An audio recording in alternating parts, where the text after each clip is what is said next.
puzzle pieces are really starting to fit together now as to why Alabasta is in the terrible state that it's currently in and the influence that Crocodile has had on the country itself. In this episode, you really do start to feel the impact of what he has done. Citizens of Alabasta look at Crocodile as some sort of hero, but we know he's the complete opposite and he has the absolute worst interest in mind. He wants to take over this country and rule it for himself or do some sort of heinous thing. You know, we don't even really know the full extent as to what he wants to do yet, but we know it can't be good. But the way he's going about it is genuinely horrible. Like I said, you really feel the impact of it in this episode. I mean, there's a scene where a bunch of citizens are clamoring to get to the king to get answers for what's going on and what he's doing about the drought in the country and the civil war and all that sort of stuff. And the king has no answers except for the fact that he'll listen to them talk and he'll share the pain with them and he will try his best to get the country back to where it should be. He promises, even on his life, that he will get the country back to how it should be. But I don't know how that's going to happen when somebody that he trusts, like Crocodile, is the one that's causing all of these issues. He seemingly is the one that framed the king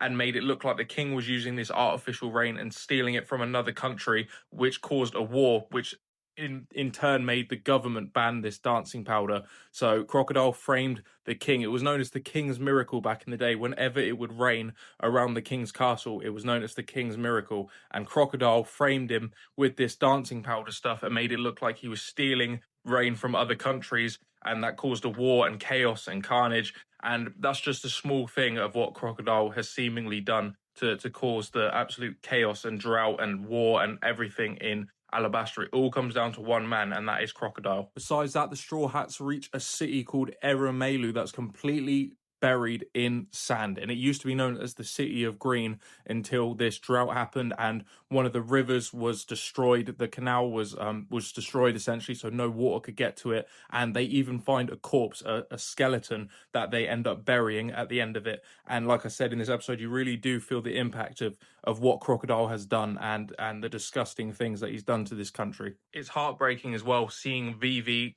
just crumble to the floor and ask what the citizens have done to deserve this, what the king has done to deserve this being framed. You know, all the citizens have essentially turned against the king because they think he stole the rain and he's not doing anything about this war and all that sort of stuff, when it was completely out of his hands. It was completely put on him by somebody else, and the somebody else that put it on him is also deemed as a hero. So, you know, Crocodile's in complete control and Alabasta is literally in the palm of his hands right now, and he could destroy it whenever he wants. It seems like this civil war that's going down and this plan that he has to destroy it and rebuild it in his own image seemingly is it seems like it's happening for him so effortlessly. Obviously it's not effortless, and a lot of thought and planning has gone into this from Crocodile. He's clearly a very smart man. He knows exactly what he's doing. But still, Crocodile has now also been made aware that somebody destroyed a bunch of the Billion ships, so he's aware that somebody is fighting against him now, and he sent out Miss All Sunday to take care of him, I believe, or sent somebody to take care of him.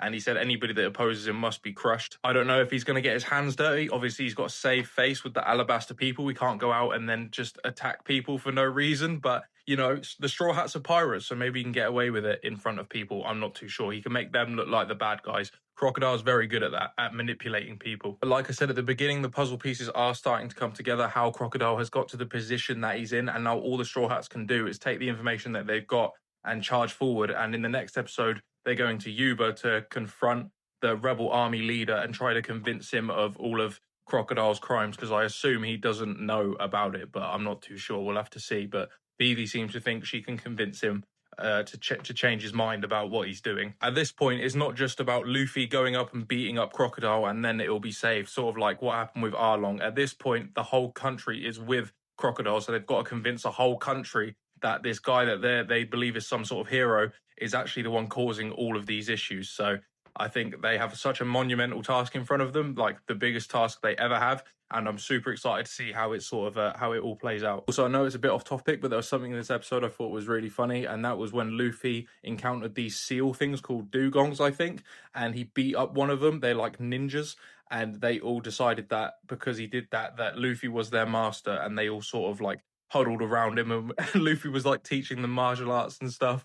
And when Luffy and the Straw Hats departed, they like waved him off and stuff like it. It was funny. It just made me laugh. I just thought it was worth mentioning. I love shit like that. One Piece, even in these sort of times, has such a good humor. Do you know what I mean? Also, Sanji having a full on meltdown when Vivi and Nami put their hoods on instead of their dancer outfits made me laugh as well. That, I don't know, just funny. Some more light-hearted things, you know. Yeah, Alabasta has been great so far. I feel like this journey further into Alabasta is really great, and we're learning more and more about the country and its problems as we go further, and that makes me more and more invested as we go. So, but yeah, Alabasta's great so far, and I can't wait to continue. So let's do it.